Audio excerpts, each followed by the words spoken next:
찬양대 찬송 감사드립니다. 갈라디아서 2장 20절 말씀을 배경으로 해서 가사로 해서 그리스도인들의 삶의 간증과 같은 그런 찬송을 해주셔서 감사드립니다. 우리 모든 사람이 그 찬송의 주체가 되었으면 좋겠다, 그런 생각이 듭니다. 같이 기도하시겠습니다.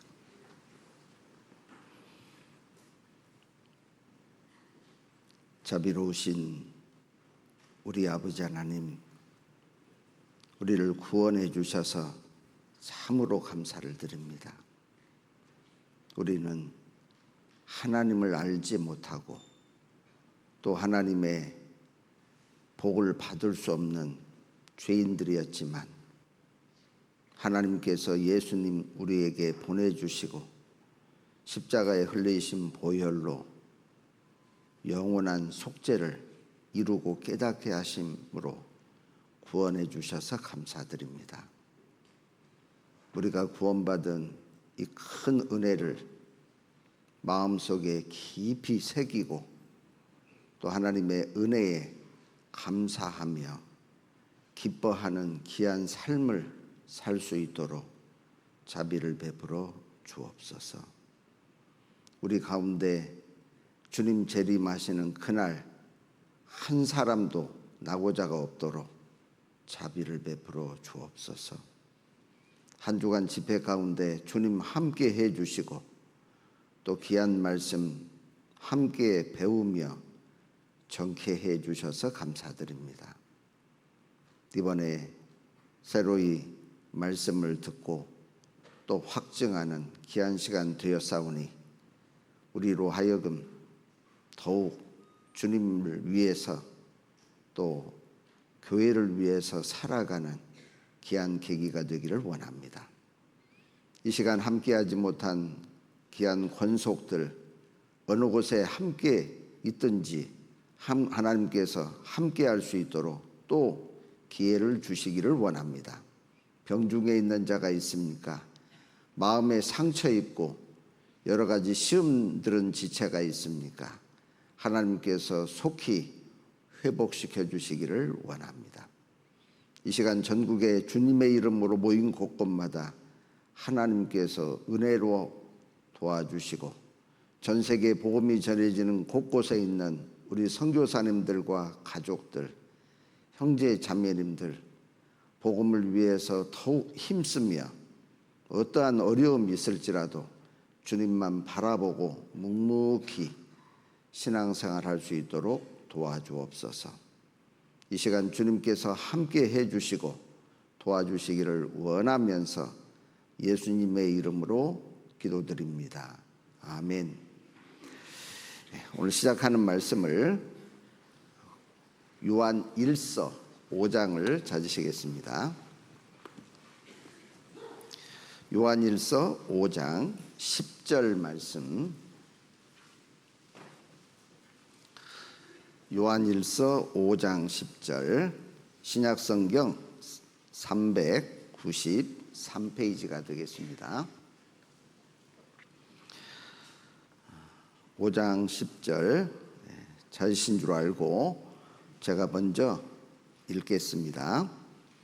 하나님의 아들을 믿는 자는 자기 안에 증거가 있고 하나님을 믿지 아니하는 자는 하나님을 거짓말하는 자로 만드나니 이는 하나님께서 그 아들에 관하여 증거하신 증거를 믿지 아니하였습니다. 됐습니다. 지난 한 주간 하나님께서 허락하시고 또 미리 계획하고 또 기도하시는 가운데 성경 강연회가 진행이 되었습니다. 바쁜 중에도 그리고 여러 일들을 제쳐두고 또 함께 참여해서 기도하시고 또 봉사하시고 애쓰신 많은 분들이 계시리라고 생각이 듭니다. 하나님께서 합당하게 복을 주시고 그리고 하나님께서 기억하시고 주님 만나는 그날 칭찬해 주시리라고 믿습니다. 혹 집회 중에 자기 일이 바빠서 여러 가지 함께하지 못한 부분이 있다면 하나님 앞에 기도하시고 다음에 그런 기회가 주어지면 절대 그 기회를 놓치지 말아야 되겠다. 그렇게 기도하시기를 부탁을 드립니다. 저는 개인적으로 좋아하는 단어가 두 가지가 있는데 하나는 기여라는 단어를 좋아하고 기회를 좋아합니다. 구원받은 이후에 물론 구원하고도 상관없이 그럴 수도 있지만 사람은 기여할 수 있는 기회가 주어지는 것이 참 값진 거라고 생각이 듭니다. 국가와 민족을 위해서 내가 기여할 수 있는 기회를 갖는 것, 참 그건 국가관이잖아요. 교회를 위해서 또 형제 자매들을 위해서 또 복음을 위해서 내가 기여할 수 있는 기회를 잡고 그리고 그런 기회가 찾아왔을 때 그 기회를 놓치지 않는 사람, 하나님 앞에 복된 사람이다. 그런 생각이 듭니다.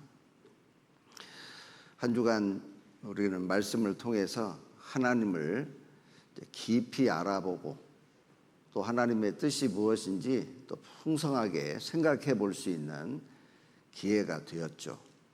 처음 오신 분들에게는 하나님을 알 수 있는 기회, 그리고 이미 구원받은 분들은 그 하나님의 은혜를 다시금 확인하고 마음으로 다짐할 수 있는 좋은 기회였다. 그런 생각이 듭니다.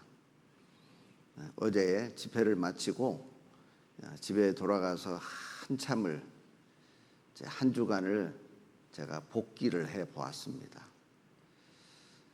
하나님 말씀 전하면서 불필요한 얘기는 한 것은 없는가, 그리고 의도하고 상관없이 그릇된 예화를 들거나 자료를 사용하지는 않았는가, 좀 생각이 꽤 깊어졌습니다.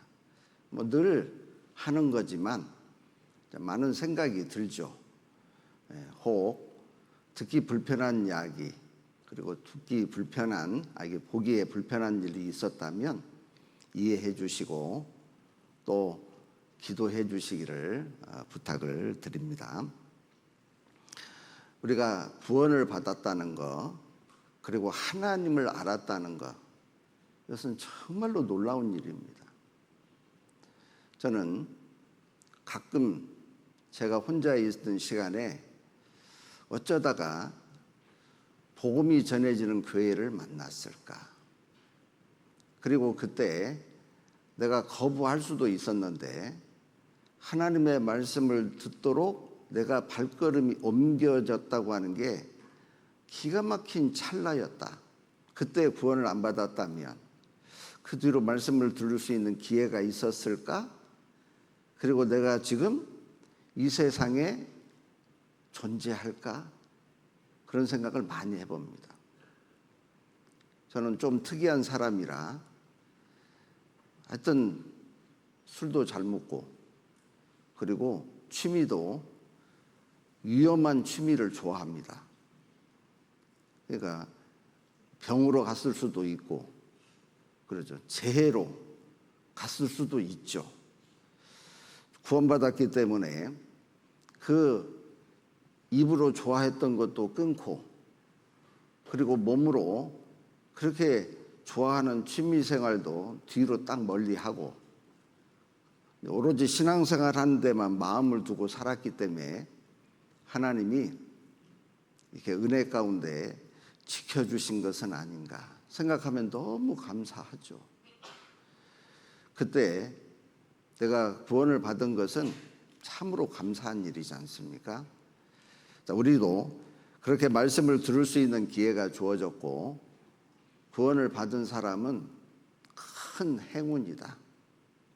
그 축복이라고 생각이 듭니다. 우리가 구원받고 나서 그러면 어떻게 살아갈 거냐? 하나님께서는 우리의 죄를 예수님의 피로서 깨끗하게 해주셨는데 깨끗함을 받은 사람이 어떤 경건함을 유지할 거냐? 참 중요한 문제이지 않습니까? 우리는 징계를 받지 않기 위해서 거룩하게 사는 것이 아니고 하나님께서 거룩하게 해주셨기 때문에 그 거룩함을 유지하는 삶, 이게 중요한 것입니다. 그럼에도 불구하고 우리는 죄인으로 난 육체가 있기 때문에 우리도 모르는 사이에 부지불식간에 죄들이 나오게 되죠. 그래서 여간 조심하지 않으면, 여간 자기 자신을 살피지 않냐고서는 그 죄를 다스리기가 결코 쉽지가 않다. 그리고 우리는 하나님의 말씀에 집중하지 않으면 그 모든 다짐은 물거품이 될 수도 있다.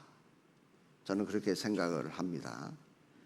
그래서 개인적으로 성경을 읽을 때마다 하나님께서 직접 저에게 읽어주는 것처럼 읽으려고 노력을 합니다. 아버지가 읽어줘도 아주 긴장하고 들어야 되잖아요. 그런데 하나님께서 직접 읽어주신다고 생각하면 그러면 얼마나 더 귀를 기울이고 들어야 될까요?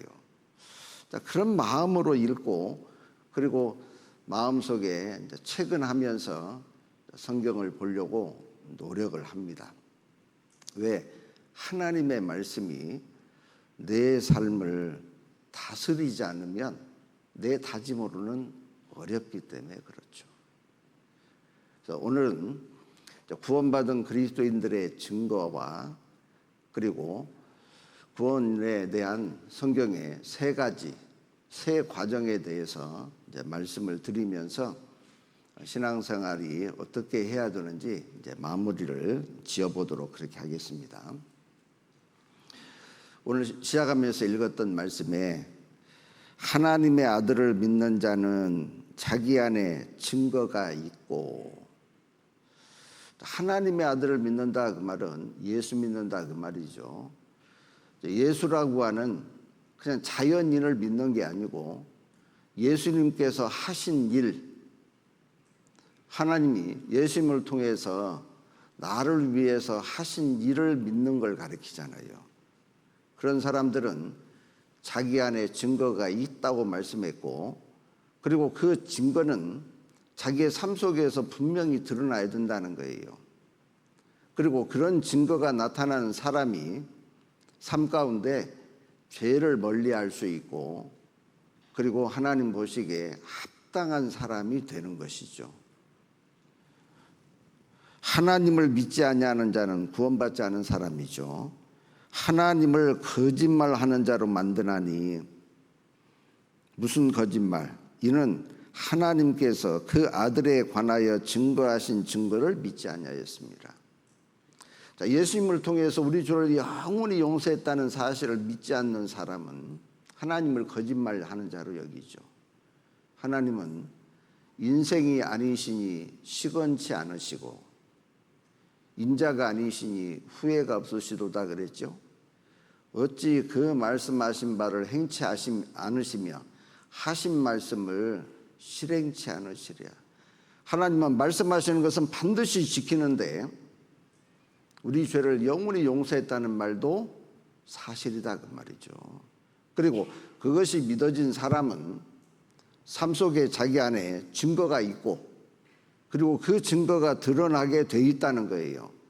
그리고 구원받은 사람은 그 증거가 배어서 나와야 되는 것입니다. 구원받았다는 이름만 있고 여전히 죄인으로서의 삶, 그것이 지속된다면 무엇으로 구원받았다고 보장할 것이며 다른 사람들에게 구원받았다고 당당하게 이야기할 수 있는가? 그럴 수가 없잖아요. 그래서 성경에는 구원받은 사람은 여러 증거들이 있는 겁니다. 그리고 그 증거들이 드러나는 사람이 하나님 보시기에 경건한 사람이고 거룩한 삶인 거예요. 자, 제가 성경 속에서 몇 가지를 그 증거들을 한번 생각해 보려고 합니다. 구원받은 증거들 그랬습니다. 제일 첫 번째, 하나님의 말씀을 사모한다는 것이 증거죠. 구원받기 전에는 하나님의 말씀에 대해서 별로 관심이 없습니다. 교회 다니는 사람들도 마찬가지입니다.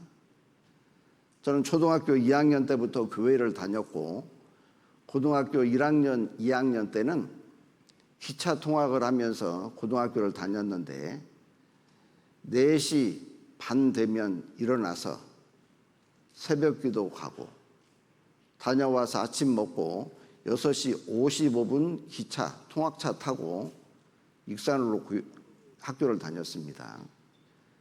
그리고 수요일 날은 제가 있는 곳에 도착하면 7시 45분인데 밥도 안 먹고 주일 집회에 참석하고 토요일 날 철야 예배도 참석하고 금요일 날 철야 예배도 참석하고 나름 열심히 했습니다. 그런데 성경책을 읽어본 적은 거의 없습니다. 성경책은 늘 책꽂이에 꽂혀 있든지 아니면 교회 갈 때 가지고 가는 정도밖에는 안 되죠. 근데 구원을 받고 나니까 성경이 관심이 생기죠. 읽어보고 싶습니다. 그리고 2시간씩 설교를 들어도 재미가 있고 그렇잖아요. 그러니까 구원을 받으면 하나님의 말씀에 대한 사모하는 증거가 있는 거예요. 그리고 구원받은 사람은 하나님의 말씀을 사모하는 삶을 살아야 경건해질 수 있습니다.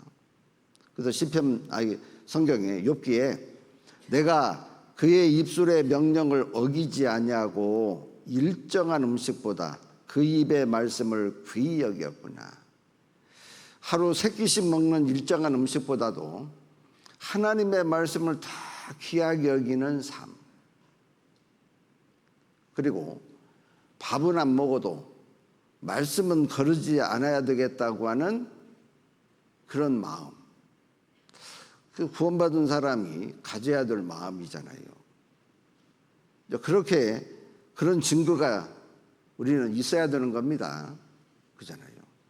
시편 119편에는 주의 말씀의 맛이 내게 어찌 그리 단지요 내 입에 꿀보다 더하니이다. 그 꿀을 싫어하는 사람은 거의 없습니다. 그런데 그 꿀보다도 주님의 말씀의 맛을 더 귀하게 여겼다. 나는 그러고 있는가? 구원받았으면 그래야 되는 것입니다. 그리고 127절에는 그러므로 내가 주의 계명을 금 곧 정금보다 더 사랑하나이다. 금덩어리보다도 하나님의 말씀을 더 사랑하는 사람, 하나님의 말씀을 소중하게 여기는 사람이죠. 그렇잖아요. 성경책을 가지고 다닐 때도 이 성경은 이 말씀이 곧 하나님이라 그랬으니까 이 성경책을 소홀히 다루어서는 안 되는 거예요. 군대 간 아들이 고된 훈련 가운데 격려하는 어머니가 편지를 보냈습니다. 맞춤법도 틀리고 삐뚤빼뚤 글씨를 썼는데 그 아들을 향한 마음을 담아서 편지를 보냈어요. 그 편지를 읽으면서 아들은 얼마나 눈물이 나가요. 그럼 믿고 그냥 버려버립니까? 그 편지를 안쪽 주머니에다 깊이 간직할 거예요. 그렇잖아요. 손자가 써준 할아버지를 향한 마음, 그것을 그냥 잊고 버리는 사람 거의 없습니다. 그것을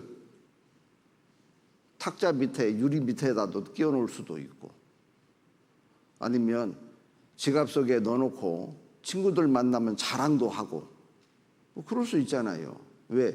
소중하니까요. 하나님의 말씀, 그보다도 훨씬 더 소중한 말씀이잖아요. 하나님의 말씀을 귀하게 여기는 마음이 필요하잖아요. 그리고 내가 주의 법을 어찌 그리 사랑하는지요, 내가 그것을 종일 묵상하나이다. 하루 종일 성경만 읽는다는 뜻이 아닙니다. 하나님의 말씀을 늘 내 삶 속에서 적용하고, 내가 말 한마디 그리고 행동에 대한 결과를 말씀에 늘 비춰보는 삶, 그리고 그 말씀에 내 말과 행동이 부족했다면 하나님 앞에 기도하고, 그리고 자기 자신을 다시금 다잡는 마음, 그래야 경건하게 살 수 있는 거예요. 그렇잖아요. 그리고 131절에는 내가 주의 계명을 사모함으로 입을 열고 헐떡였나이다. 마치 사슴이 시냇물을 사모하듯이 하나님의 말씀을 사모하는 마음, 간절히 바라는 그런 마음이 필요하잖아요. 그래서 베드로전서 2장에서는 갓난아이들 같이 순전하고 신령한 젖을 사모하라 그랬죠. 어린아이들은 오로지 젖이잖아요. 젖. 조금만 배가 고파도 어린아이는 난립니다. 우리도 그런 어린아이처럼 하나님의 말씀을 사모하는 것이 참 중요하잖아요. 또 구원받은 사람의 증거 두 번째는 하나님의 말씀을 분별한다는 증거가 있죠. 구원받기 전에는 목사들이 하는 얘기는 다 똑같은 얘기지 뭐, 이렇게 생각할 수 있습니다. 그런데 이제 구원을 받으면 이제 분별이 되는 거예요. 저도 저희 대학이 감리교 재단이기 때문에 대학 교회를 다녔습니다. 그리고 목사님 설교하시면 그 20분 내지 30분 하는 설교하는 가운데 아멘이 10번 이상 나왔습니다. 근데 구원을 받고 그 다음날 교회를 갔는데 아멘이 나오기는커녕 마음에 이제 문제가 딱 생겼어요. 목사님 이렇게 설교하시면 안 될 것 같은 거예요. 왜 안 될 것 같으냐고 물어보면 제가 대답은 못 하겠는데, 그런데 이건 아닌 것 같은 거예요. 수요일 날도 마지막 수업 마치고 교회당에 갔는데 더 문제가 생겼습니다. 잘못된 것 같은 거예요. 그런데 저를 지금 전도했던 친구가 전주에서 올라오겠다는 거예요. 내일은 지난주에 말씀을 들었던 그곳에서 주일 집회 참석하자는 거죠. 그리고 참석을 했는데 그날 이완 목사님이 2시간 넘게 설교하셨습니다. 찾아서 설명하는 말씀마다 중요하지 않은 말씀이 하나도 없습니다. 언더라인을 칠 수밖에 없는, 마음에서 확 들었습니다. 그래서 설교 시간 중에 마음으로 정했습니다. 내가 이곳에서 신앙생활을 해야 되겠다. 교재 붙이려고 친구는 올라왔지만 그럴 필요가 없었던 거예요.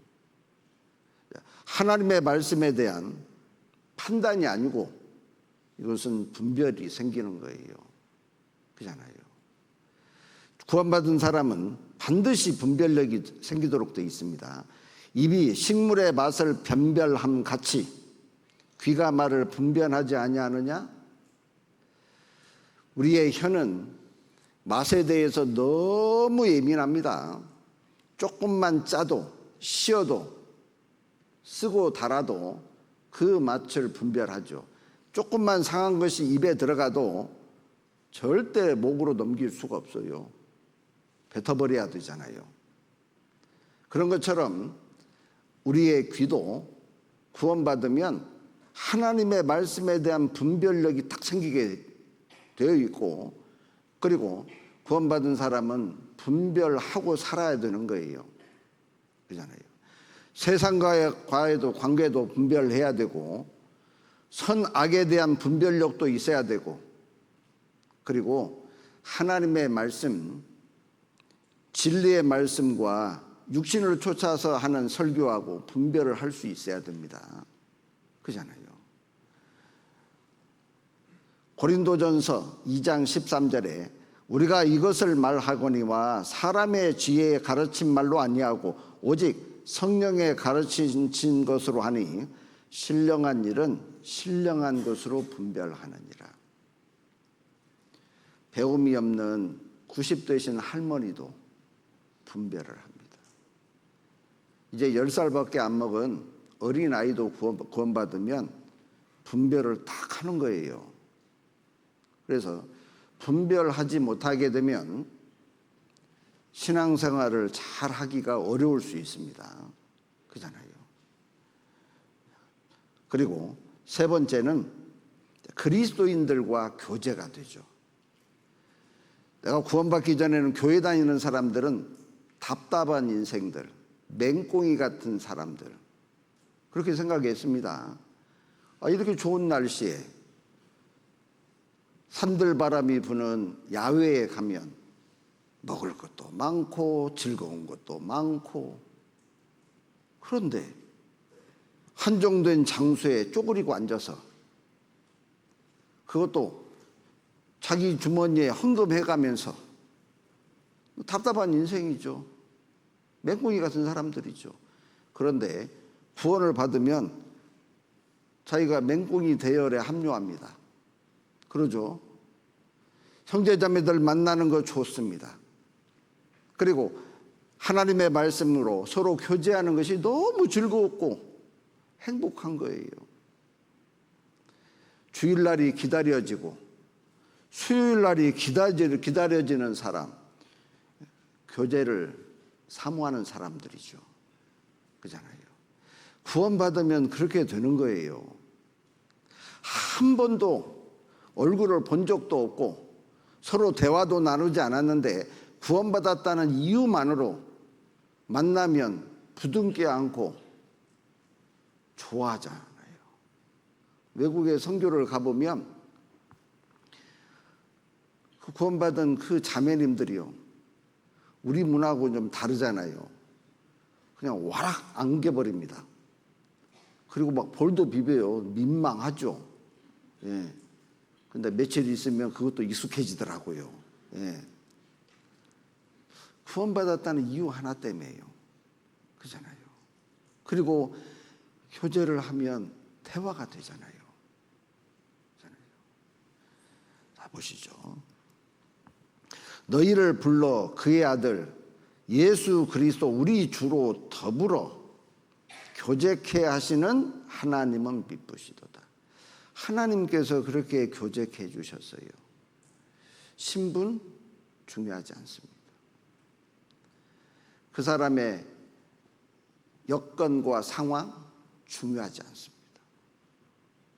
성경에 에베소서에 보면 능히 모든 성도와 함께 그리스도의 사랑을 알아. 능히 모든 성도라고 그랬기 때문에 세상적으로는 함께 할 수 없는 상대인데도 불구하고 교회 안에서는 같이 교제하죠. 어린아이하고 연세 드신 어른하고 교제를 할 수 있는 곳은 교회입니다. 그렇잖아요.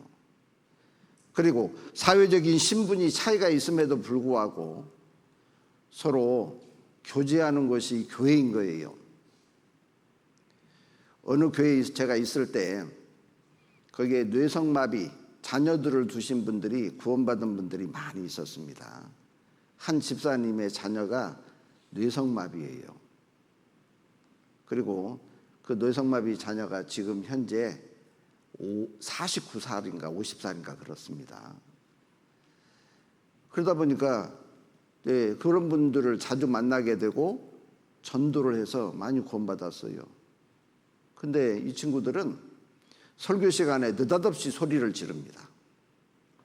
막 박수도 칩니다. 자기 마음에 조금이라도 들면. 그리고 조금 불편하면 강당이 꺼지도록 한숨을 쉽니다. 그러니까 갑자기 돌출적인 행동이 많아요. 그러니까 몇몇 분이 그러는 거예요.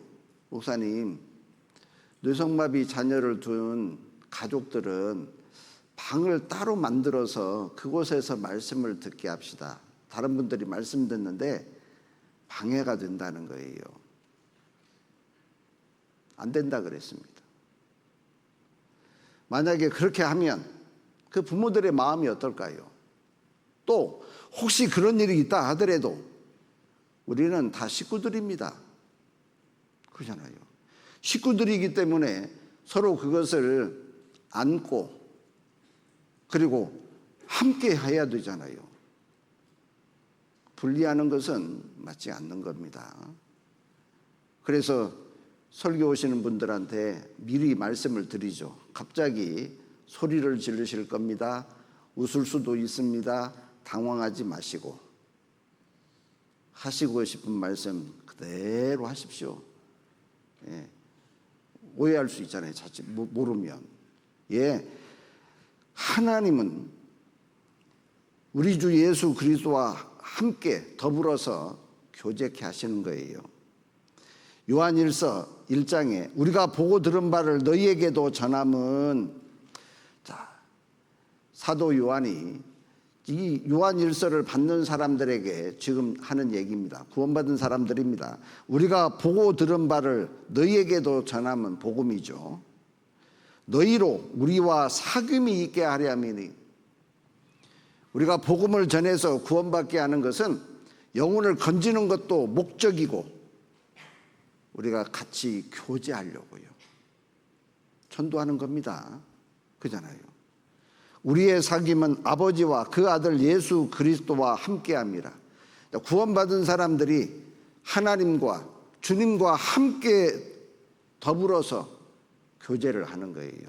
그러니 그 교제 안에서 말도 조심해야 되고 행동도 여간 조심하지 않으면 안 되겠죠. 만약에 하나님과 주님이 빠져있는 교제라면 그건 사교 모임이죠. 우리는 주님이 함께하고 있기 때문에 반드시 내가 교제에 있어야 되기도 하고, 그리고 그 교제 안에서 마땅히 조심해야 될 것을 조심하는 사람, 그래야 허물이 없는 거예요. 그잖아요. 요한일서 1장 7절에 저가 빛 가운데 계신 것 같이 우리도 빛 가운데 행하면 우리가 서로 사귐이 있고, 예, 구원받은 사람들끼리는 사귐이 있는 거예요. 그리고 교제를 꼭 해야 되는 것입니다. 그리고 네 번째는 이뤄진 영혼에 대한 간절한 마음. 심지어는 사랑하는 사람은 말할 것도 없고 왼수 같은 사람에게조차도 우리는 전도하고 싶은 마음이 생기죠. 제가 첫날과 넷째 날 이야기했던 71살 되신 할머니, 할아버지를 아무도 모르기만 하면 지금도 부엌칼로 그냥 죽여버리고 싶을 정도로 미우신 할머니, 그분이 복음 말씀을 듣고 다 깨우쳤습니다. 그리고 첫 마디가 저를 박장대소하게 했습니다. 뭐라고 얘기하는가? 우리 영감탱이도 이 말씀이나 듣고 뒤졌으면 좋겠네. 아직도 감정은 있어요. 그런데 당신이 구원받고 나니까 우리 영감탱이 불쌍한 거예요. 그리고 빨리 죽었으면 좋겠어요. 아직도. 그런데 이 말씀이나 듣고 뒤졌으면 좋겠대잖아요. 제가 한바탕 웃었습니다. 참, 구원받은 사람만이 할 수 있는 말이잖아요. 그죠? 원수 같은 사람도 정말 구원받기를 원해요. 바울 사도는 그리스도인들을 처음에는 핍박을 했던 사람입니다. 다메섹에 있는 그리스도인들을 붙잡기 위해서 공문을 받아서 가던 중에 주님을 만났고, 다메섹에 들어가서 아나니아에게 안수를 받고 눈이 띄어졌습니다. 그때부터 이제는 그리스도인들 그리고 주님 편에서 복음을 전했잖아요.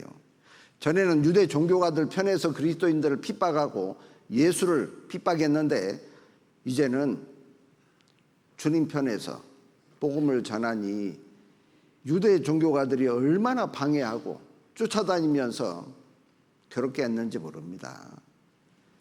그러면 우리 같으면 왼수 같은 인간들이니까 더 이상 상관도 안 할 만도 한데, 바울 사도는 로마서 9장에 내가 내 종족들을 생각하면 정말 마음에 고통하는 마음이 있다는 거예요. 그것을 하나님께서 하신다. 그러면서 나의 골육 친척들이 구원을 받을 수만 있다면 내가 그리스도에게서 끊어질지라도 내가 원하는 바다. 얼마나 자기의 동족들이 구원받기를 간절히 원했는지 모릅니다. 그런데 그 동족들이 바울 사도를 선하게 대하지 않았잖아요. 그럼에도 불구하고 내가 그리스도에게서 끊어질지라도, 그건 불가능한 이야기입니다. 혹시 내가 그리스도에게서 끊어지는 거하고 내 동족들이 구원받는 거하고 바꿀 수만 있다면 바꾸겠다는 거예요. 얼마나 간절한 마음이 있는지 모르잖아요. 시편 66편에서는 여호와를 두려워하는 자들아 내 말을 들으라. 여호와께서 내 영혼을 위하여 행하신 일을 내가 선포하리로다. 시편 다윗은 내가 지금까지도 주의 의를 전했고 앞으로도 백수가 될 때에도 주의 의를 전하기를 원한다고, 그렇게 하나님께서 도와달라고 기도했습니다. 우리는 마지막 숨을 넘기는 그 순간까지도 정말 이뤄진 영혼들을 생각하고 그들에게 복음을 전하고자 하는 마음, 구원받은 사람의 증거인 거예요. 근데 구원받았다는 분이 자기 부모에게 전도할 생각도 안 하고 자기 속에서 난 자녀들에게 이 사실을 전하고자 하는 마음도 없고, 그러면 왜 구원받았는가? 구원받은 사람은 목숨 걸고 전도하는 겁니다. 무슨 욕을 먹고 그리고 무슨 해를 당해도 감수하면서 그걸 전하고자 하는 마음이 있잖아요. 옛날에 여기 광주 여기 농고에서 집회하면 금요일 날 오후에 간증 모임을 합니다. 은장에 가면, 노인의 그 집회 장소에 가면 정말 재밌습니다. 이 시골 할머니들 정제되지 않는 사투리로 막 그대로 표현하시잖아요. 우리 며느리 그년이 이곳에 끌고 왔다는 거예요. 그러면서 막 그 원색적인 막 이 얘기를 하잖아요. 그런데 나를 구원해줘서 고맙다고. 그리고 실제로 며느리 나오라고 그래서 며느리를 업어주는 시어머니들도 있었습니다. 그 딸한테도 막 험한 얘기하고요. 그런 이야기를 들으면서도 시어머니에게 전도하고 친정아버지, 친정어머니에게 전도하고, 다른 일들 같으면 한 번, 두 번 권해서 안 하시겠다고 하면 더 이상 얘기 안 합니다. 그러나 복음 전하는 일은 얼마나 간절한 마음이 많은지 이야기할 수밖에 없는 거예요. 구원받은 사람의 특징이잖아요. 저는 벽을 들이받아 버렸습니다. 아무리 이야기해도 속위에 격리 끼고 호박에 침죽이에요. 그러니까 막 벽을 막 들이받아 버렸죠, 뭐 그냥. 요즘처럼 콘크리트 벽이면 머리가 꽤 아팠을 텐데 시골은 흙집이잖아요, 흙집. 들이받으니까 그래도 들이받을 만 하더라고요. 목적을 달성했죠, 결국은. 예. 간절한 마음이 필요합니다. 그것이 구원받은 증거고, 그리고 전도하는 사람은 절대 죄에 쉽게 빠지지 않습니다. 왜? 내가 전도를 하기 때문에 그 전도를 받는 사람이 내 흠잡는 것이 있으면 말씀 안 들을 거 아니에요. 전도하는 사람은 자기 자신을 정말 조심하는 사람입니다. 그렇잖아요. 왜? 내가 전도함이 걸림이 되지 않으려고요. 그렇잖아요. 효도도 더 잘하게 되고 다른 사람들에게 여유롭고 넉넉하게 손도 펼 줄도 알고 하나님 앞에 더 경건해지게 돼 있는 거예요. 그리고 다섯 번째는 징계라는 것이 있다 그랬습니다. 징계. 내 아들아, 여호와의 징계를 경히 여기지 말라. 그 꾸지람을 싫어하지 말라. 대저 여호와께서 그 사랑하시는 자를 징계하시기를 마치 아비가 그 기뻐하는 아들을 징계함 같이 하시느니라. 어제 마지막 부분에 잠깐 말씀드렸습니다. 구원받은 사람에게는 반드시 징계가 있다는 거예요. 징계는 다 받는 것이오늘 그랬으니까 구원받은 이후에 우리가 100% 거룩하게 안 됩니다. 완전해지지 않는 거예요. 다양한 허물이 아직도 남아 있습니다. 그래서 하나님은 그것을 고치고자 하는 목적으로 우리에게 징계를 주시는 거예요. 그런데 그런 징계가 있을 때 경히 여기지 말라. 가볍게 생각하지 말라는 거예요. 신중하게 그 징계를 받으라는 거예요. 그리고 하나님께서 그렇게 꾸지람하실 때 짜증내지 말라는 거예요. 오히려 감사하게 여겨야 됩니다. 왜? 내가 구원을 받았기 때문에 하나님께로부터 징계받는 거거든요. 그리고 하나님은 내가 더 거룩하고 하나님의 자녀로 합당하게 살기를 원하시기 때문에 징계하시는 거예요. 징계는 사랑의 또 다른 표현인 것이죠. 그잖아요. 그리고 징계는 잘못하는 것에만 징계가 오는 게 아닙니다. 마땅히 선을 행해야 되는데 선을 행치 않았어요. 그러면 하나님께서 그것에 대한 책임을 물으셔요. 왜? 하나님은 나라는 사람을 통해서 누군가에게 선을 베푸시기를 원해요. 가까이 있는 형제 자매 명절이 찾아왔는데 어렵습니다.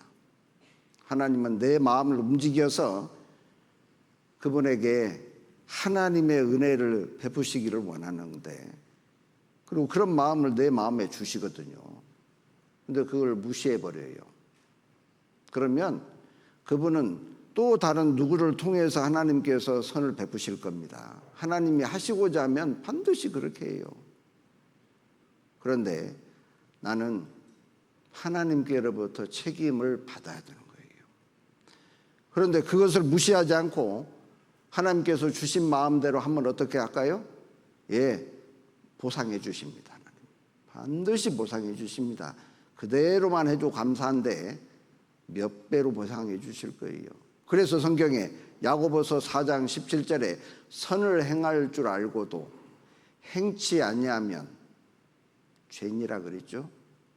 예, 잘못한 것에 대한 징계도 있고 마땅히 행해야 될 선이 있는데 그 선을 행하지 않는 사람 징계가 있습니다.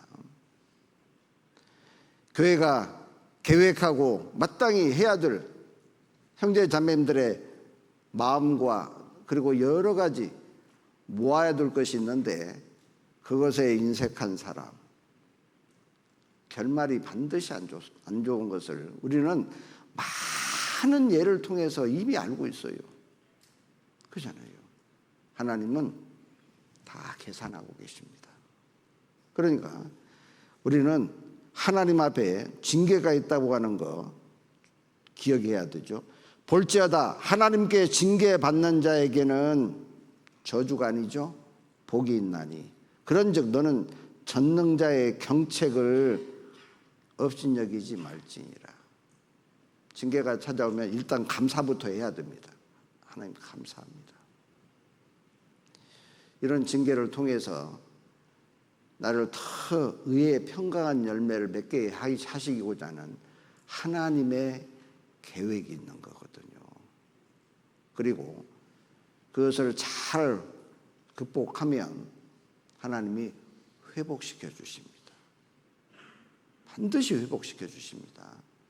하나님은 징계 자체가 목적이 아니에요. 징계를 통해서 마음을 고치고, 그리고 하나님은 더 귀하고 값진 것을 주고자 하는 목적이 있는 거예요. 그러니까 하나님께 늘 감사하는 게 필요하죠. 요한일서 1장 8절 9절에 만일 우리가 죄 없다 하면 스스로 속이고 또 진리가 우리 속에 있지 아니할 것이요 만일 우리가 우리 죄를 자백하면, 잘못한 것이 있으면 하나님께 빨리 돌이켜야 되죠. 그러면 징계가 없을 수도 있고 혹 있다 하더라도 가벼울 수 있습니다. 어떤 허물은 회개만 가지고 안 되는 수도 있습니다. 예를 들면 다른 사람들에게 사기를 했다, 다른 사람들 이간질을 시켰다. 무서운 죄입니다. 그렇잖아요. 굳이 허물을 내가 얘기할 필요가 없는데 혹시 내가 들었고 알았더라도 그걸 다른 사람에게 전달할 필요가 없습니다. 그런데 그것을 얘기함으로써 또 다른 편견을 갖게 하는 사람을 만드는 거예요. 그 이간질이라고 하는 겁니다. 하나님은 무섭게 심판할 거예요. 그건 회개 가지고는 안 돼요. 반드시 대가 치러야 됩니다. 살인죄를 저질렀다든지 간음죄를 저질렀다든지 다른 사람들에게 마음에 큰 상처를 주었다든지 그건 안 되는 거예요. 그런 때는 회개와 그리고 징계를 겸해서 받을 각오를 해야 됩니다. 자백하면 저는 미쁘시고 의로우사 우리 죄를 사하시며 모든 불의에서 우리를 깨끗게 하실 것이요. 이 성경을 오해하면 구원받은 이후에도 죄를 지으면 다시 구원받아야 되는갑다, 죄를 용서받아야 되니까, 그 얘기가 아니고, 아버지와 나는 부자관계가 한번 맺어지면 그것은 완전한 건데 아버지에게 내가 잘못을 하게 되면 아버지하고 교제가 안 됩니다. 대화가 안 돼요. 그러니까 아버지한테 빨리 자기의 잘못을 인정하고, 아버지 제가 잘못했습니다, 다시는 제가 이렇게 행동하지 않겠습니다. 그러면 아버지가 용서를 해주잖아요. 그리고 부자관계가 다시 원활해지는 거예요. 교제가 된다 그 말이에요. 하나님 앞에 우리가 허물이 있으면 그 허물 때문에 늘 마음이 불안합니다. 두렵습니다. 그리고 형제자매들 앞에 나서기도 꺼려져요. 그럴 때는 하나님께 빨리 돌이켜야죠. 그러면 하나님께서 내 마음 가운데 그 불안한 마음을 싹 제해줍니다.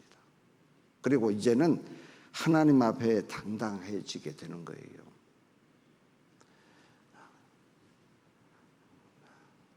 그리고 여섯 번째는 고난이라는 것이 있습니다. 고난. 구원받은 그리스도인들은 구원받기 이전에는 사람들과의 관계가 좋았는데 구원받고 나면 갑자기 관계가 나빠지는 일이 생겨요. 그래서 당황스럽습니다. 남편하고 관계도 안 좋아지고 아내하고도 안 좋아지고 심지어는 부모와 자식과의 관계도 안 좋아지는, 어떤 자매님은 구원받았는데 큰딸이 가십니다. 가시. 사실 큰딸하고 엄마하고는 참 허물없이 교제할 수 있는, 대화할 수 있는 관계잖아요. 그런데 큰딸이 엄마가 이단에 빠졌다고 갈구미가 시작됐습니다. 엄마가 그냥 미칠 지경이죠. 그러니까 관계가 내가 구원을 받으면 더 좋아져야 되는데 안 좋아지는 일이 생겨요. 그런데 그것을 극복을 해야 됩니다. 왜? 구원받은 사람은 반드시 고난이라는 것이 뒤따라온다. 왜냐하면 마귀는 내가 구원받았다는 것을 알기 때문에 나로 말미암아서 더 많은 사람들이 구원받는 것을 제한해야 됩니다. 그래서 제한하려면 나로 하여금 신앙생활을 못하게 해야 만드는 거예요. 그래야 되는 거예요. 능력이 없는 사람으로 만들어야 되기 때문에 주저앉히려고 하는 거예요. 그래서 가장 가까운 사람들을 통해서 우리를 주저앉히려고 하는 겁니다. 그런데 그 가까운 사람이 나를 고통스럽게 한다고 그 사람을 미워하면 안 돼요. 왜? 나를 고난스럽게 하는 사람을 미워하면 그분을 누가 전도하겠어요? 그렇지 않습니까? 극복하는 가운데서 하나님의 선한 모습을 드러내야 됩니다. 그것이 남편이라면 전보다는 더 순복해야 되고, 그 대상이 아내라면 그 전보다는 더 사랑을 해야 되고, 그리고 그 아내에게 대해서 거짓된 모습이 없어야 돼요. 그래서 아내로 하여금, 남편으로 하여금 그리스도인인 것을 인정하게 만들어야 되죠. 말로 얘기하는 것이 아니고요. 그러면 이기게 되어 있습니다. 하나님께서 반드시 구원받을 수 있도록 도와주시는 거예요. 그날이 언제인지는 몰라도 하나님은 반드시 내 입가에 미소를 띠게 해주실 겁니다. 그런데 그 고난을 못 견뎌요. 전에는 그렇게 좋았던 관계가 갑자기 나빠지기 때문에 당황스러워서 그 관계를 유지하려고 주님을 등지죠. 그러면 자기도 망하고, 그리고 아주 구원받지 못한 그분들도 다 망하게 되는 거예요. 그러니까 우리는 이런 것이 찾아오면 올 것이 왔다 생각해야 됩니다. 예수님도 말씀하셨습니다. 세상이 너희를 미워하면 너희보다 먼저 나를 미워한 줄을 알라. 너희가 세상에 속하였으면 세상이 자기의 것을 사랑할 터이나 너희는 세상에 속한 자가 아니요 도리어 세상에서 나의 택함을 입은 자인 거로 세상이 너희를 미워하느니라. 이 세상의 주관자는 마귀잖아요. 마귀가 사람들을 통해서 나로 하여금 미워하게 하고 신앙생활을 못하게 하는 거예요. 그러니까 절대 사람은 미워하면 안 됩니다. 그 안에 역사하는 마귀를 우리는 미워해야죠. 남편이 마귀 새끼 아닙니다. 그렇게 생각하면 안 되는 거예요. 남편도 구원받아야 될 귀한 영혼이고, 그 안에 사단을 우리는 미워해야 되는 거예요. 히브리서에서는 전날에 너희가 빛을 받은 후에 고난의 큰 싸움에 참은 것을 생각하라. 혹 비방과 환난으로서 사람에게 구경거리가 되었다 그랬습니다. 심지어는 영구한 산업을, 자기 산업 때문에 이 세상에 자기에게 주어진 먹고 사는 것에서부터 쫓겨날 때도 있어요. 근데 우리는 그 영구한 산업을 생각하면서 참아야 됩니다. 그래서 성경에 너희가 갇힌 자를 동정하고 너희 산업을 빼앗기는 것도 기쁘게 당했다. 때로는 직장에서 쫓겨날 수도 있습니다. 내가 있는 조직사회에서 아주 왕따를 당할 수도 있는 거예요. 구원받고 저는 직장 생활을 시작했습니다. 구원받기 전에는 노는 거 좋고 술도 잘 먹고 그랬는데 구원받고 나서는 그런 것들이 싹 끊어졌잖아요. 그러니까 회식 문화 제일 고통스럽습니다. 1차에 가서 밥 먹고 2차, 3차는 어떤 수준으로 가는 걸 알기 때문에 도망갑니다. 그냥 주차장에 숨기도 하고 가게에 숨기도 하고 화장실에서 숨기도 하고 심지어는 있는 자리에서 도망도 갑니다. 뒤에서 불러도. 그 다음날 가면은 선배들이 그냥 얼마나 괴롭히는지 모릅니다. 더군다나 중학교 3년 선배가 저희 과에 있어가지고요. 선배한테는 꼼짝도 못 하잖아요. 촌놈의 새끼가. 지 하고 싶은 대로 한다고. 당장에 회사 그만두라고.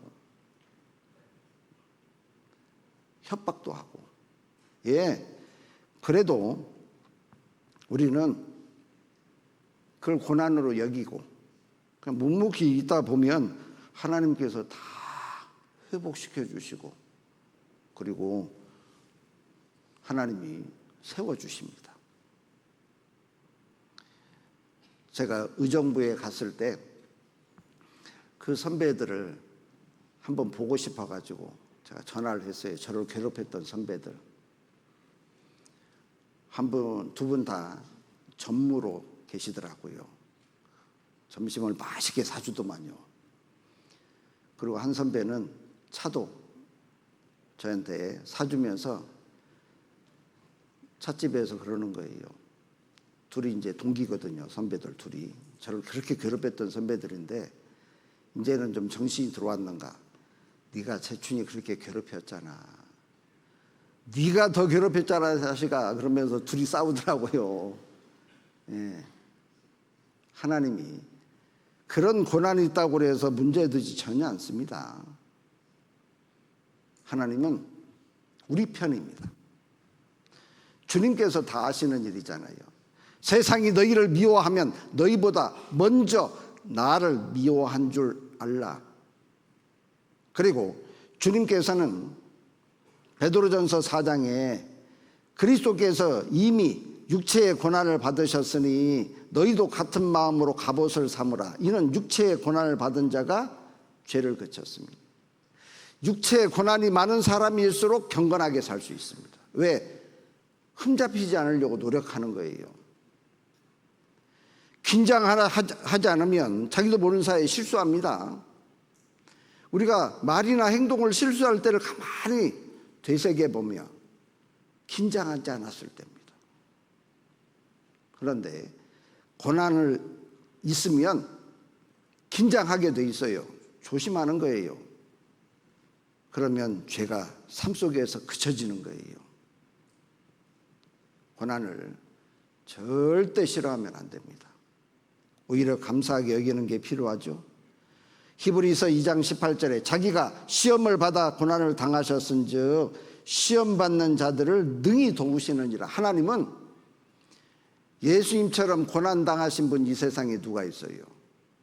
이미 예수님은 그 모든 것을 다 통과하셨어요. 그렇기 때문에 시험 당하는 자, 고난 당하는 자 하나님께서는 다 하시고 도와주신다는 거예요. 틀림없습니다. 또 7번째는 하나님과 성도를 사랑하는 마음이 생기죠. 형제자매들이 사랑스럽고 하나님을 정말 마음속에서부터 사랑하는 마음이 생깁니다. 그리고 마지막은 이 세상의 소망이 작아지죠. 돈은 여전히 좋습니다. 돈 싫어하는 사람은 아무도 없죠.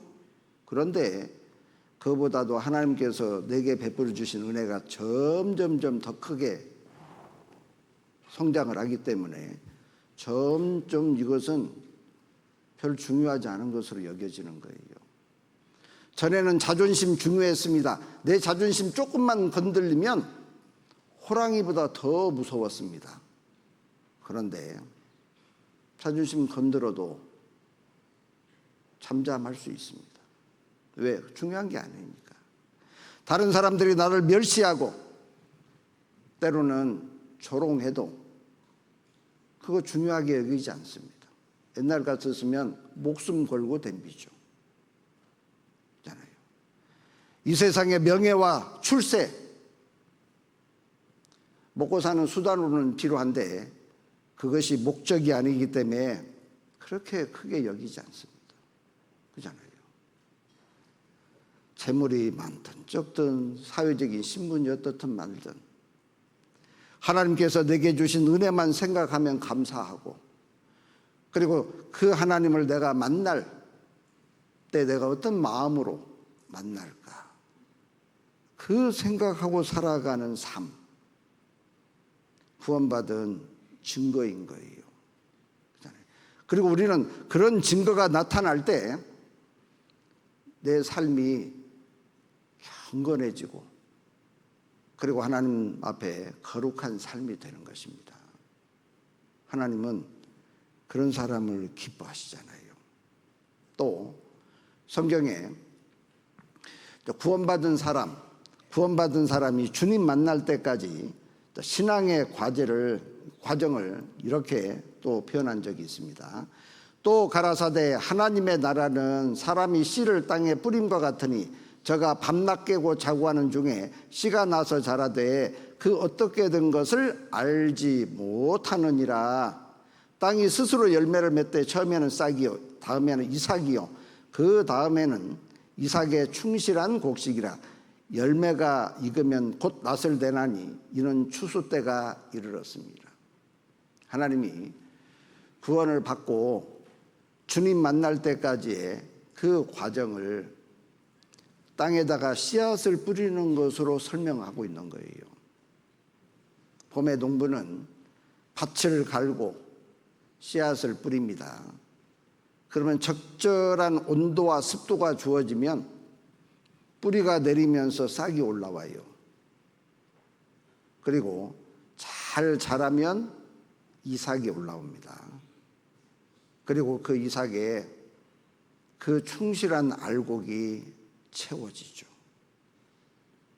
지금 들에 가보면 벼들이 그 뜨거운 여름을 지나서 이삭이 나왔고, 그리고 그 이삭에 뜬물이 생기고, 그리고 지금 그것이 엉기기 시작했습니다. 신기할 노릇입니다. 그리고 9월 말이나 10월 초가 되면 수확을 하겠죠. 지금은 콤바인으로 합니다만 옛날에는 다 낫으로 베었습니다. 그러잖아요. 그리고 탈곡기로 그것을 훑어서 창고에도 드리고, 그리고 마당에는 함석으로 만든 탑을 만들어서 거기다 저장하기도 했죠.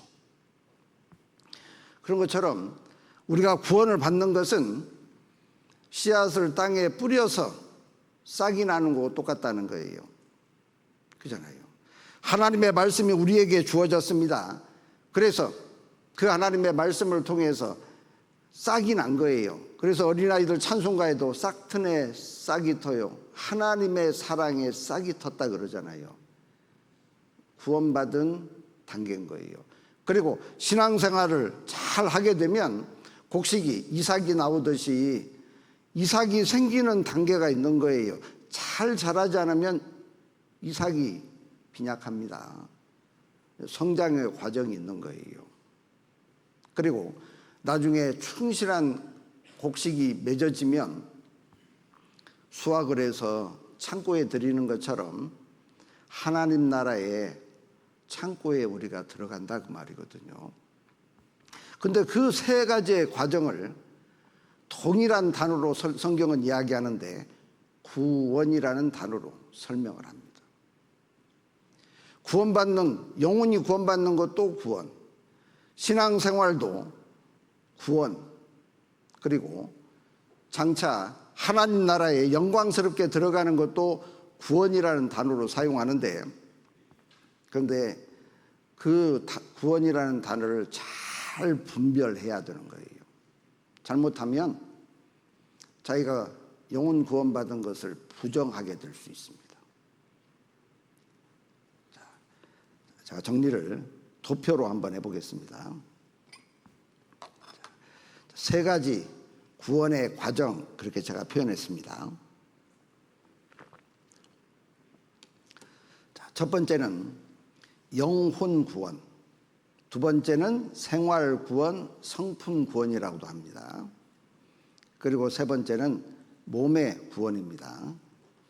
근데 성경에 영혼 구원이라는 말과 몸의 구원이라는 말은 성경에 기록되어 있습니다. 생활 구원이라는 단어는 없어요. 그런데 짧게 그것을 특징을 지어서 이름을 붙였기 때문에 생활 구원이라고 표현을 한 거예요. 단계는 영혼 구원은 탄생입니다. 탄생. 생활 구원은 성장. 몸의 구원은 열매를 맺는 거예요. 신학적인 용어로는 영혼 구원은 칭의, 의롭담을 받는 거고, 생활 구원은 성화, 거룩하게 되어져가는 과정, 그리고 몸의 구원은 영화, 영광스럽게 되는 단계라는 뜻입니다. 그리고 영혼 구원은 표현 자체가 구원을 받았다, 얻었다 이렇게 표현하는 겁니다. 시제로는 과거형입니다. 과거형.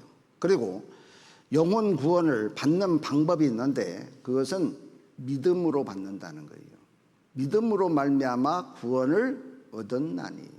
그러죠. 그리고 죄에 대한 태도는 죄의 심판에서부터 영원한 자유를 얻게 돼요.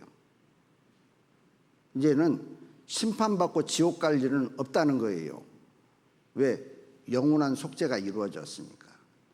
자, 성경 몇 구절을 한번 확인해 보면, 너희가 그 은혜를 인하여 믿음으로 말미암아 구원을 얻었나니 이것이 너희에게 난 것이 아니요 하나님의 선물이다 그랬죠. 하나님의 은혜를 인하여 믿음으로 구원을 얻었다. 과거 시제로 돼 있다 그러면 영혼 구원과 관련된 말씀이라는 걸 알 수 있습니다. 베드로전서 1장에 예수를 너희가 보지 못하였으나 사랑하는도다. 이제도 보지 못하나 믿고 말할 수 없는 영광스러운 즐거움으로 기뻐하니 믿음의 결국 곧 영혼의 구원을 받습니다. 영혼 구원. 믿음으로 말미암아서 얻는 구원, 영혼 구원입니다. 그리고 생활 구원은 표현 자체가 구원을 이루라, 현재형으로 되어 있습니다. 그러니까 구원받은 사람이 주님 만날 때까지 신앙생활의 과정은 구원을 이루는 삶이라는 거예요. 그래서 이 성경을 오해해서 한 번 구원받아 가지고는 안 된다, 자주 구원받아야지, 그렇게 이야기하시는 분들이 있는데 틀렸습니다. 왜냐하면 영어 성경을 보면 아주 분명하게 알 수 있어요. 제가 보여드릴 겁니다. 그리고 생활 구원을 받는 방법은 성령의 인도함으로, 자기 의지도 좀 필요하지만 성령의 인도가 필요해요. 그리고 죄에 대한 태도는 죄의 세력을 극복, 죄와 막 싸워야 되는 거예요. 이 육체의 소욕은 죄잖아요. 그리고 이 안에 주님의 성령의 소욕은 경건입니다. 그러니까 그 사이에서 막 싸우는 과정이 신앙생활인 거예요. 그리고 때로는 육체의 소욕에 너무 강해서 죄를 지었어요. 말도 실수하고, 그리고 행동도 조심하지 않아서 그릇된 허물이 나타났어요. 그럼 막 자기 자책을 해야 되고 막 갈등을 해야 되는 거예요. 싸움인 거예요, 싸움. 신앙생활이 전쟁과 같은 겁니다. 누구와? 자기와의 전쟁인 거예요, 자기와. 다른 사람하고 전쟁하면 안 돼요. 자기와의 전쟁은 필요합니다. 그잖아요. 그러니까 죄의 세력을 극복하는 거죠. 성경에 빌립보서 2장 12절에 그러므로 나의 사랑하는 자들아 너희가 나 있을 때뿐 아니라 더욱 지금 나 없을 때에도 항상 복종하여 두렵고 떨림으로 너희 구원을 이루라. 구원을 이루라 또 받으라는 말이 아니고 영어 성경에 보면 work out, 성취하다, 이룩하다 그런 뜻이죠. Your own salvation.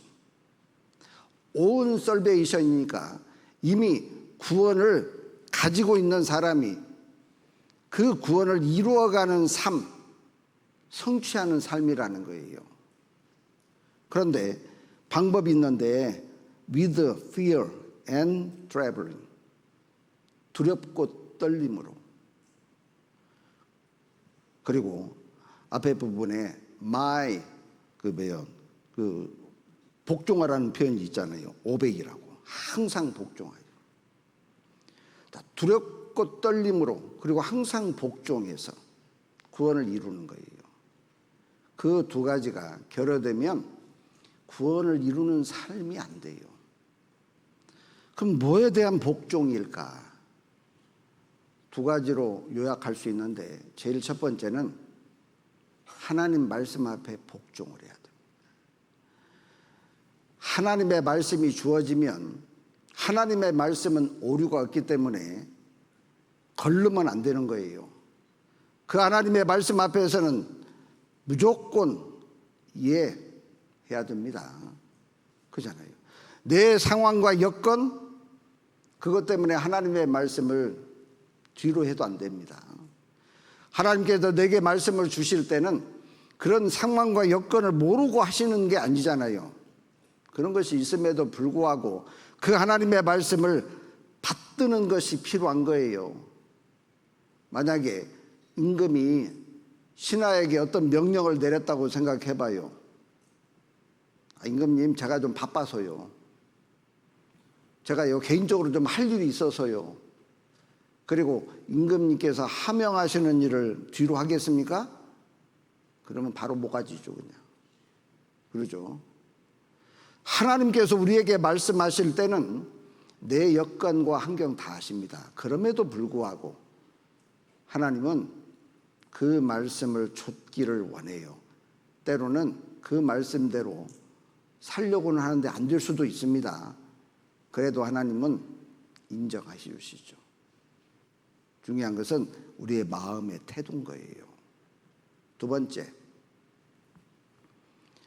교회 안에 하나님께서 세우신 직분이 있습니다. 그 직분 앞에 복종을 해야 됩니다. 우리가 사람에게는 절대 복종하지 않을 수 있습니다. 그러나 하나님께서 세우신 직분 앞에서는 복종을 해야 됩니다. 그리고 그 일을 맡은 사람이 어떤 사람이었든지 그건 중요하지 않아요. 중요한 것은 하나님께서 부여한 직분이니까 복종을 해야 된다는 것입니다. 제가 어느 교회에 있을 때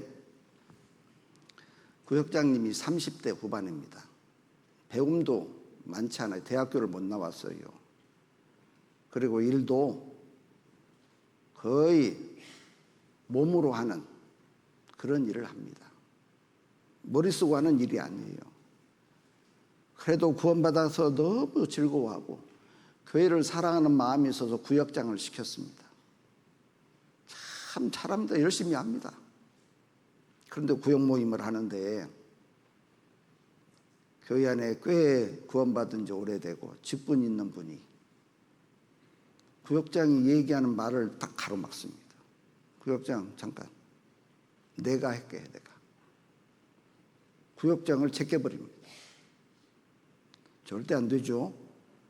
구역 모임 할 때는 구역장이 어른입니다.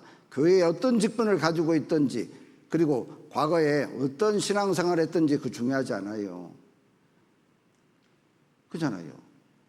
구역장님이 말씀하시면 다 따라야 되고, 그리고 이야기하고 싶으면 구역장님에게 발언권을 받아서 얘기해야 되고, 그리고 구역장님이 제지하면 그때 딱 수답을 해야 돼요.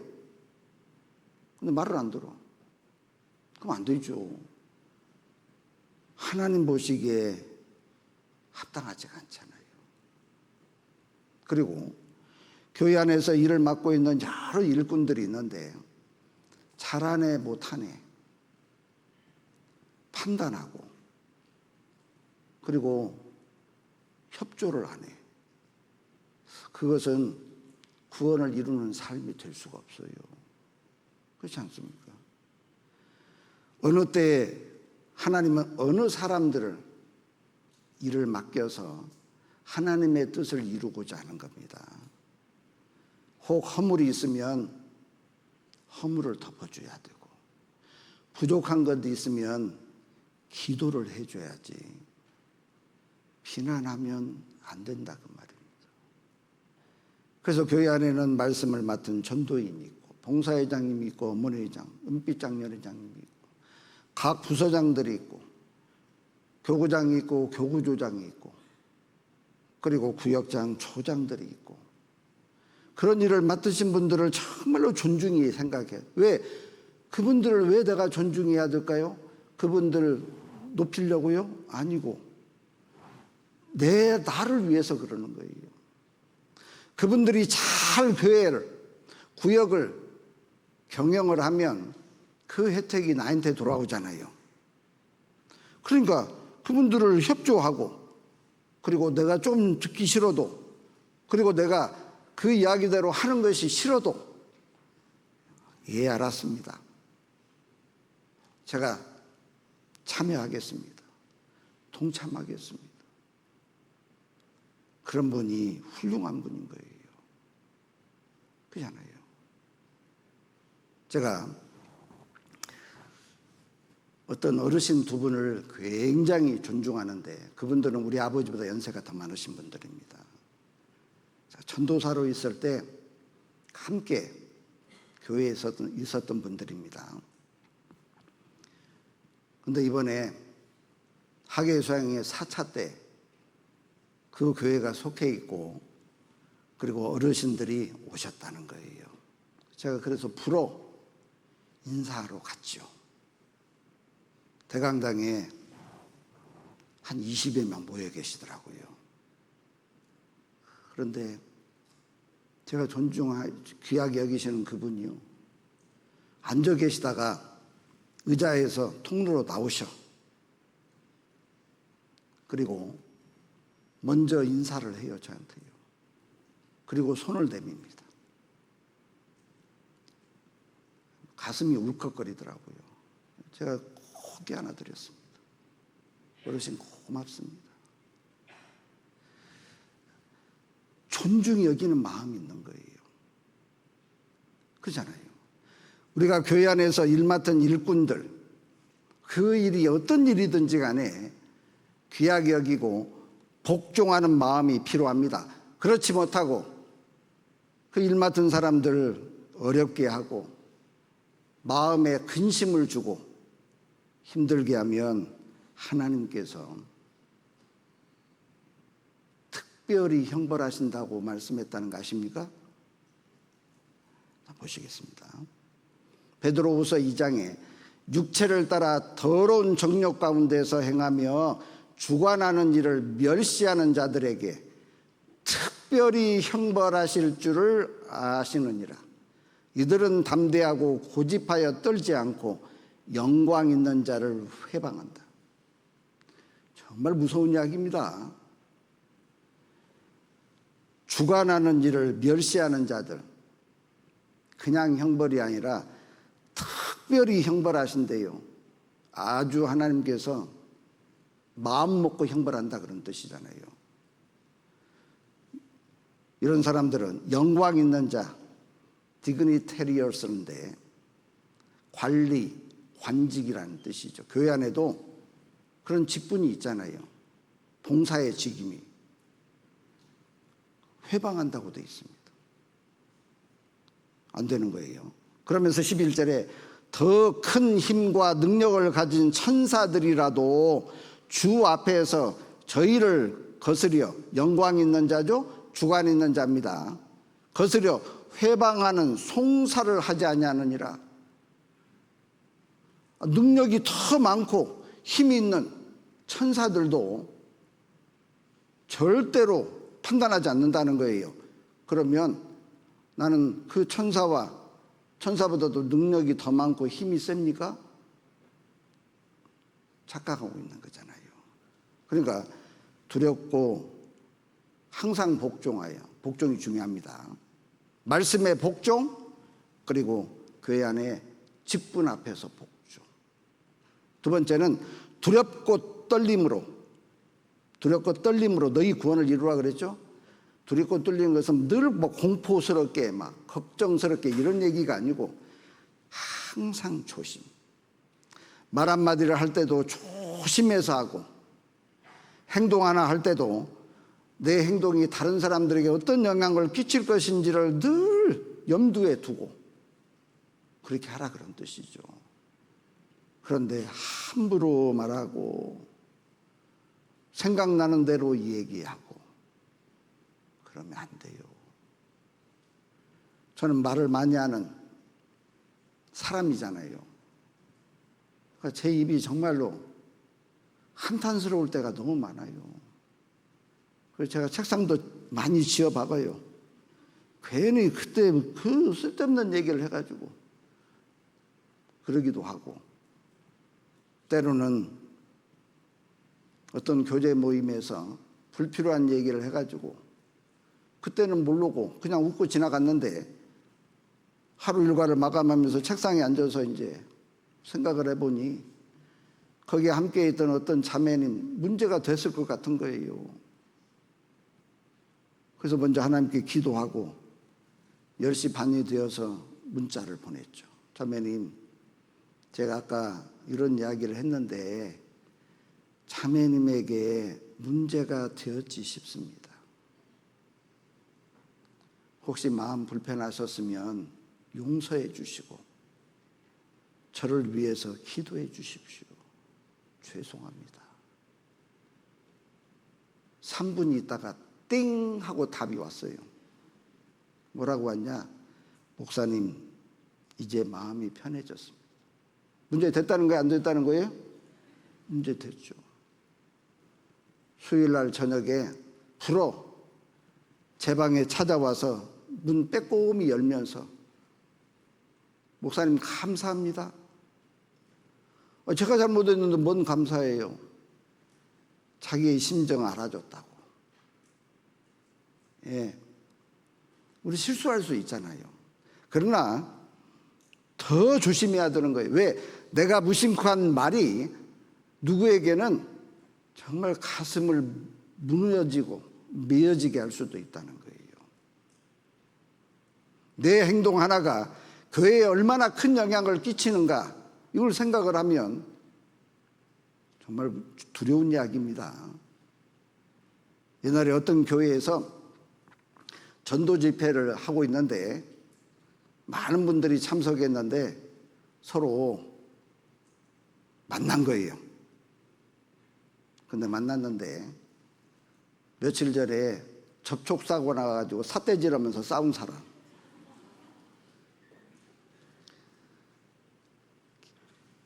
죽음에게라도 있으면 들어가고 싶을 거예요. 그렇지 않겠습니까? 우리는 늘 조심해야 됩니다. 정말 말 조심해야 되고, 가장 우리가 실수 많이 하는 게 말이잖아요. 저도 기분이 좋거나 그리고 긴장이 풀리면 말 실수를 많이 해서 하여튼 저는 평생 숙제입니다. 평생 숙제. 그런데 조심하려고는 계속 하죠. 두렵고 떨림으로 너희 구원을 이루라 그랬습니다. 그리고 세 번째는 몸의 구원인데 구원을 기다리라 이렇게 표현되어 있어요. 미래형으로 되어 있습니다. 또한 너희가 이 시기를 알거니와 자다가 깰 때가 벌써 되었으니 이제 우리의 구원이 처음 믿을 때보다 가까웠다. 자, 이 몸의 구원은 신경 쓸 필요가 없어요. 그냥 무조건 예수님 재림하시면 그냥 다 들림 받는 거니까. 그건 하나님의 영역에 속해 있으니까 신경 안 써도 되죠. 빌립보서 3장에 오직 우리의 시민권은 하늘에 있는지라 거기로서 구원하는 자 곧 주 예수 그리스도를 기다리노니 그가 만물을 자기에게 복종케 하실 수 있는 자의 역사로 우리의 낮은 몸을 자기 영광의 몸의 형체와 같이 변케 하시리라. 주님처럼 영광스럽게, 하나님처럼 영광스럽게 몸을 변화시켜서 구원하신다는 거예요. 그날이 장차 있습니다. 그리고 멀지 않는 장래에 있는 거예요. 조금만 힘들어도, 괴로워도 참으면 됩니다. 그리고 우리는 세상을 향해서 잘 있거라 세상아 나는 간다. 정말 환희가 넘치는 그날이 있는 거예요. 그렇잖아요. 이뿐 아니라 또한 우리 곧 성령의 처음 익은 열매를 받은 우리까지도 속으로 탄식하여 양자될 것 곧 우리 몸의 구속을 기다린다. 우리는 그날을 기다리는 사람입니다. 재미지게 살아야 됩니다. 당당하게 사셔야 됩니다. 그리고 우리는 어떠한 경우도 있든지 간에 위축되지 말아야 됩니다. 주님이 나를 위해서 십자가에 죽어주셨고 잠시 후에 주님 재림하시는 날 우리를 받들어서 데려간다 그랬죠? 우리를 그렇게 귀하게 여기실 거예요. 그렇잖아요. 그리고 몸의 구원은 예수님의 재림으로 이루어지는 것이고, 그리고 그때는 죄로부터 완전한 자유, 영혼 구원은 죄의 심판에서부터 자유, 몸의 구원은 죄로부터 완전한 자유. 천국에 가면 죄 지을 걱정을 할 필요가 없어요. 그렇죠. 그리고 신앙생활은 중요한 4대 요소가 있는데 제목만 말씀을 드리면 말씀, 기도, 교제, 그리고 교제 속에는 봉사도 포함되죠. 그리고 전도. 마치 자동차의 4바퀴가 적절한 공기압이 있어야 안정감 있게 잘 달릴 수 있듯이 우리의 신앙생활이 그것이 적절하게 서로 균형을 이루면서 신앙생활을 해야 됩니다. 그 중에 저는 제일 중요한 것은 교제라고 봅니다. 교제 안에 있으면 말씀도 풍성하게 배우고, 교제 안에 있으면 기도할 수 있는 제목도 많아지고, 교제 안에 있으면 전도도 됩니다. 그래서 교회 안에서 부지런히 말씀도 배우고 신앙생활하는 가운데 주님 재림하시는 날 착하고 충성된 종아, 우리가 칭찬을 들었으면 좋겠고, 마지막 말씀으로 제가 요한계시록 3장을 화면에 띄웠습니다. 볼지어다 내가 네 앞에 열린 문을 두었으되 능히 닫을 사람이 없으리라.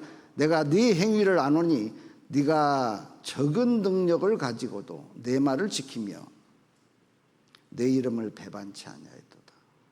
능력이 많으냐 적으냐고 하는 건 중요하지 않습니다. 적은 능력이지만 하나님의 말씀을 부지런히 지켜서 살고, 그게 거룩한 삶이죠. 그리고 하나님을, 주님을 내 삶 속에서 배반하지 않는 삶. 저도 그래야 됩니다. 우리 광주 봉성교회의 모든 성도들도 그렇게 살다가 우리가 주님 앞에 모두 당당하게 설 수 있기를 바랍니다. 같이 기도하시겠습니다. 우리를 구원해 주신 우리 아버지 하나님 감사합니다. 말씀으로 하나님의 자녀 삼아주시고 또 하나님의 자녀로서 마땅한 삶이 무엇인지 일깨워 주신 것 감사드립니다. 우리가 구원받은 분명한 증거를 삶 가운데 드러내고 또 하나님께 영광이 되는 귀한 삶이 되기를 간절히 바라고 원합니다. 우리 광주 봉선교회 모든 권속들 개인마다 가정마다 평안케 해주시고 무엇보다도 건강한 가운데 주님을 섬기게 도와주옵소서. 모든 것 하나님께서 역사해 주시고 도와주시기를 원하면서 예수님의 이름으로 기도드립니다. 아멘.